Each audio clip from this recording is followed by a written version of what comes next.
अच्छे निकल जाती तब भी बाप का नाम रोशन होता है, औलाद बुरी निकल जाती है तब भी बाप का नाम बदनाम होता है। इसी तरह से अगर जब कोई बंदा अच्छा निकल जाता है, मोमिन और मुत्तकी निकल जाता है, अपने रब को पहचानता है, अपने रब के करीब पहुंच जाता है, तो फिर उसका नाम रोशन होता है। और जब कोई नाकारक निकल जाता है तो फिर उसका नाम बदनाम होता है। मसलन अगर कोई मुसलमान, आप देख ले मुसलमान है, कोई गलत रास्ता क्रॉस कर ले तो कहा जाए कैसा इनका इस्लाम है, कैसे करते लोग, कहा जाता नहीं कहा जाता। इसी तरह से परवरदिगार आलम जो हमको सही रास्ता दिखा रहा है, हमारी हिदायत के लिए रखा है, तो हमको चाहिए कि हम सही रास्ता इस्तेमाल करें। तो हमको किस लिए पैदा किया? इबादत के लिए। अब इबादत के लिए हम लोग मिसाल के तौर पर नमाज मगरिब के बाद हम लोग इबादत में बैठ गए।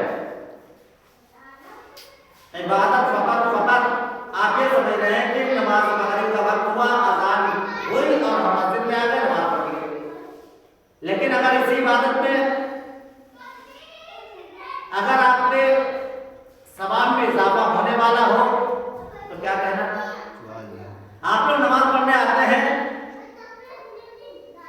ऐसे उठ के चले आए, नमाज तो हो जाती है, लेकिन जो इबादत का फायदा असल होने वाला वो नहीं हो पाता।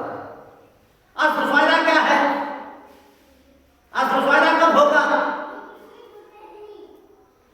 असल फायदा जब होगा जब आप जिसकी बारगाह में जा रहे हैं उसी अंदाज से जा रहे हैं। मसला होता क्या है, इबादत का असल फायदा हमको क्यों नहीं पहुंच रहा है, इबादत का मजा क्यों नहीं मिल रहा है, असल लुत्फ क्यों नहीं आ रहा है? वजह क्या है? हम लोग जिस कैफियत में थे, अजान हुई हम मस्जिद में चले आए। और होता क्या है इसमें, जब हम किसी की बारगाह में जाते हैं, किसी से मुलाकात के लिए जाते हैं, सज बन के जाते हैं, संवर के जाते हैं, नए कपड़े पहन के जाते हैं, खुशबू लगा के जाते हैं, साफ सुथरे कपड़े होते हैं, संवर के जाते हैं। लेकिन अजीब मामला है, जब ये दुनिया के मामूली से हाकिम से मिलने के लिए हम जाते हैं तो बहुत ही ज्यादा एहतियात करते हैं। कपड़े हमारा साफ और शफाफ होना चाहिए, चेहरा हमारा साफ होना चाहिए, बाल में हमारे कंघी होना चाहिए, शूज हमारे साफ होना चाहिए, तमाम तर चीजों को हम लेके चलते हैं। लेकिन जब उस मालिक के हकीकी की बारगाह में जा रहे हैं, बाल हमारे उजड़े हुए हैं, लिबास हमारा गंदा है, शूज हमारे गंदे हैं और हम उसकी बारगाह में जा रहे हैं, तो फिर असल मजा क्या है? आपने देखा होगा माशरे में जो लोग किसी अच्छे हाकिम के पास जाते हैं, जो साफ सुथरे कपड़े पहने होते हैं, अपने आप को बिल्कुल संवार के रखते हैं, उनको अच्छी जगह मिलती है। और जो ऐसे उठ के चला जाता है उसको फिर पीछे। तो इसी तरह से अगर हम भी उसकी बारगाह में लुत्फानंदोज होना चाहते हैं तो फिर सच समझ के हमको जाना चाहिए। जब सच के समझ के जाएंगे तो फिर उसकी बारगाह में जाने का हमको अलग पता मिलेगा। ये रहेगी जिस तरह से। इसीलिए कहा गया कि जब भी इबादत के लिए आए तो फिर उस बात का मस्जिद में आने के लिए ताकीद है, जब मस्जिद में आए साफ सुथरे कपड़े पहन के संवर के आना चाहिए इंसान को, किसी हम हाकिम के सामने जाना है ये नहीं। जब हम किसी के यहाँ मेहमानी में भी जाते हैं तो हमारा दस्तूर क्या होता है? हमारा दस्तूर यह है, आपसे मसलन कहते चलिए आपको भी मोहम्मदी चलना है, आप हमारा रुपये तरह कपड़े पहले चलते हैं, लेकिन नमाज के लिए आप ऐसे चले आए, होता नहीं होता है? नमाज के लिए आप ऐसे उठे चले आए। जिस कैफियत में हम नमाज में चले आते हैं, अगर दूसरी जगह हमको जाना पड़े इसी कैफियत में जा सकते हैं? नहीं जा सकते। इसीलिए ताकीद हुई है कि जब मस्जिद में आइए तो फिर आप सज के आइए, संवर के आइए। किसी की बारगाह में जा रहे हैं उसी का सवाब ज्यादा है। और तो क्या किसी में कोई ऐसा भी है जब किसी के जाता है तो संवर के जाता है हर इंसान, लेकिन हमारा दस्तूर क्या है? हम सुबह को उठे, उठने के बाद जो कपड़े हम पहने हुए थे उठे, उठने के बाद में उन्हीं कपड़ों में उठ के नमाज पढ़ ली, गंदे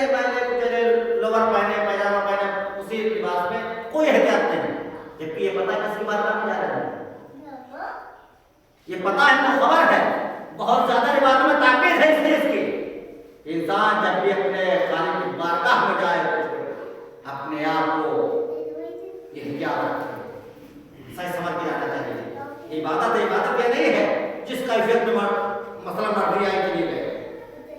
और याद रहे इसी तरह से मस्जिद में आने के लिए भी और हुसैनिया में यानी इमाम बारगाह में आने के लिए भी हमको चाहिए कि हम जब भी जाएं तो एहतियात करें, अच्छा लिबास होना चाहिए।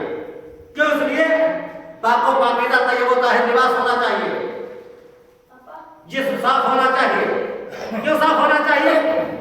वो इसलिए साफ होना चाहिए कि जब किसी फर्श के ऊपर हम जाते हैं तो उस जगह के ऊपर वो हस्तियां आती हैं जिसके लिए परवरदिगार आलम ने साफ ऐलान किया है, इन्नमा युरीदुल्लाहु लियुज़हिबा अन्कुम रिज्सा अहलल बैत व ताहिरकुम तत्हीरा। यानी तहारत की सनद इनको मिली है, जो ताहिर है, कुरान ने जिनको ताहिर कहा है, वो शख्सियतें इस फर्श अज़ा के ऊपर आती हैं। और जब वो शख्सियतें इस फर्श अज़ा के ऊपर आएंगी और अगर हम उस लायक नहीं होंगे कि उनके करीब बैठने वाले, तो क्या होगा? हमको इस लायक होना चाहिए कि वो शख्सियतें हमारे बगल में आकर बैठे।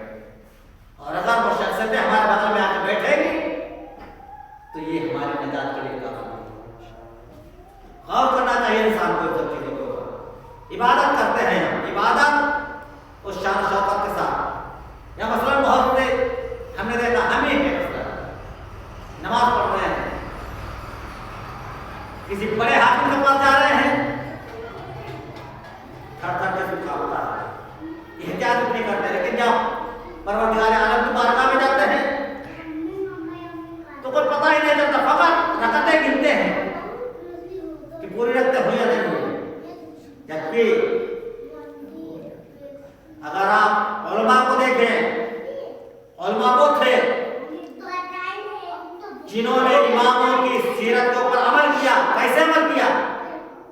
जब हमारे इमाम मुसल्ले इबादत में जाते थे तो उनका जिस्म कांपता था। क्यों कांपता था? कि मार के हकीकी के सामने जा रहे हैं। इसी तरह से मैंने खुद अपनी नजरों से देखा है, आयतुल्लाह बहजत जिस वक्त मुसल्ले इबादत पे खड़े होते थे तो जिस्म कांपता था। उनसे पूछा गया ऐसा क्यों होता है? तुम्हें नहीं पता हम किसकी बारगाह में जा रहे हैं।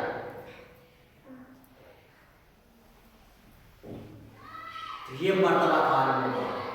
तो हमको जो चीज है वो सीखें। कल भी मैंने अर्ज किया था, इन सब चीजों के ऊपर हमको कंट्रोल करना चाहिए, समझना चाहिए, फॉर्मेलिटी नहीं करना चाहिए। जो काम करे गहराई के साथ काम करे। आप देखिए हमारे यहाँ गुमराही चल रही है, विलादत की खबर नहीं, शहादत की खबर नहीं, कोई खबर नहीं, इबादत की खबर नहीं। इबादत सलाम लोग ये समझते फकत नमाज रोजे का नाम इबादत है। अजीजों ये नहीं है, नमाज रोजे का नाम फकत इबादत नहीं। इबादत बहुत तरह से हो सकती है। और मसलन आप देखें, और इबादत में भी अल-आमालु बिन्नियात, अमल का दारोमदार भी नियत पे है। अच्छा, हम लोग जितने लोग हैं मस्जिद आते हैं, मजलिस में आते हैं, किसी इबादत के लिए निकलते हैं, कभी हमने सोचा कि हम अपने बुजुर्गों को भी याद कर रहे हैं? हाँ, अपनी नमाज पढ़ी चले गए, अपने आप मजलिस में चले गए, होता नहीं होता, चले जाते हैं यहाँ से। लेकिन आप गौर करिए, आप करबला जाएंगे, करबला छोड़िए, आप नहीं गए, खुदा आपको जाना नसीब करे, जाएंगे तो ज़्यादा लिखा हुआ पढ़ लेंगे। लेकिन यहाँ आपने जरूर सुना होगा उलमा से, उलमा जब ज़ियारत पढ़ाते तो क्या कहते हैं? मसलन ज़ियारत आशुरा पढ़ना है तो आलिम किस तरह से पढ़ाता है? ज़ियारत आशुरा पढ़ता हूँ मैं अपनी तरफ से, अपने वालिदैन की तरफ से, जिंदा मुर्दा मौमीन और मौमिनात की तरफ से तौबा करने लगे। होता नहीं होता? लेकिन हम क्या है, हम अपनी इबादत में शामिल नहीं करते किसी को, हम अपनी इबादत में किसी को शामिल नहीं करते।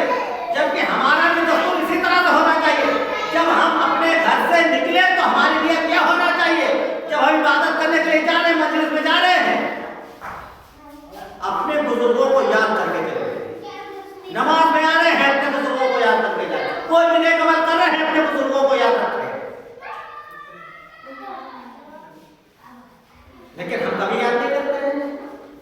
अगर हम नहीं याद करेंगे तो हमारे बच्चे भी नहीं याद करेंगे, हमें परामर्श कर देंगे। नियत हमारी होना चाहिए अपने बुजुर्गों के लिए, अपनी बस्ती के लिए। हमारी बस्ती में जितने मोमिन गुजर चुके हैं, जब आप किसी नेक काम के लिए निकले तो नियत करें कि इनकी तरफ से हम ये काम कर रहे हैं। उसमें याद रहे, अक्सर हमारे जहन में होता है कि अगर हम उनकी तरफ से नियत कर लेंगे तो फिर उसमें हमारे सवाब में कमी हो जाएगी।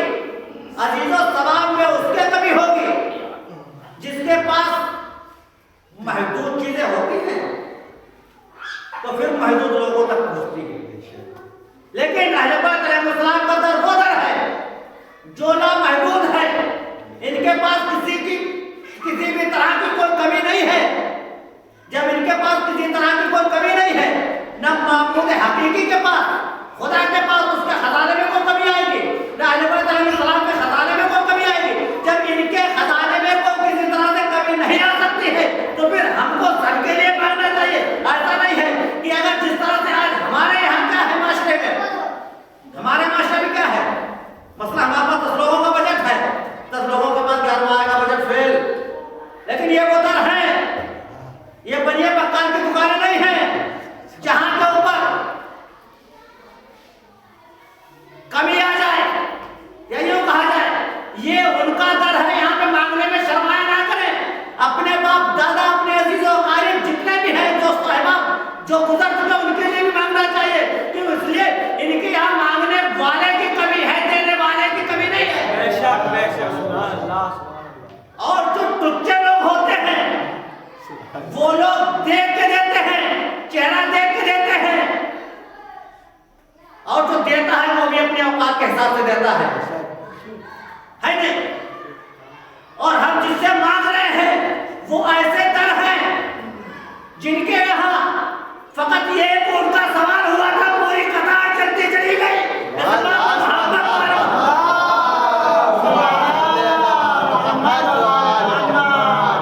एक ऊँट का सवाल था, कतार पे कतार चलती रही।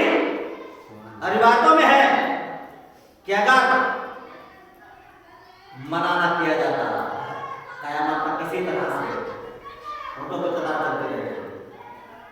ये वो दर है जिनके यहाँ अता की कमी नहीं, मगर हमारे मांगने में कमी है। हम मांगे तो सही, हम मांगते नहीं हैं।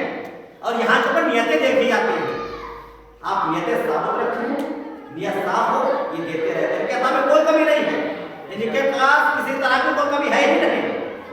और इनके पास कमी क्या होगी? इनके पास कमी, इनके चाहने वालों के पास कमी नहीं है। वाकया शायद है मासूम का, जब मासूम का हरम बनना शुरू हुआ था, गौर करिएगा, इन्हीं के पास नहीं, जो लोग इनके दर से मुंसलिक हो गए उनके पास भी किसी तरह की कोई कमी नहीं है। वो अपनी जिंदगी सादगी में गुजारे, लेकिन उनके पास सब कुछ है, इख्तियार दिया है रब ने। मासूम का जब हरम, हमने सुना से जब मासूम का हरम बनना शुरू हुआ, इंजीनियर को बुलाया गया, मेहमानों को बुलाया गया। बुलाने के बाद क्या कहा गया? इसका नक्शा बनाओ, इसको बनाना है। तो उसने क्या जवाब दिया? ईरान का सबसे महंगा इंजीनियर आपने बुलवा लिया है, आपको पता है इसका खर्चा कितना है? इसका खर्चा कितना है? ताकि आप बताइए तो सही, आप काम करिए, आपको आपका खर्चा मिलेगा, आपकी ड्यूटी मिलेगी, आपका हमको सहमत मिलेगा। आप नहीं दे पाएगा, क्यों? काबुल के पास इतना आया कहां से? आलिम इतना नहीं दे सकता है, आलिम के पास इतना नहीं होता है। वो ये समझ रहा था ये आलिम दीन है, सादगी में जिंदगी गुजार रहे हैं, लेकिन उसको ये नहीं पता था इनका नाता अपने रब से कितना मजबूत है। ये खबर नहीं थी।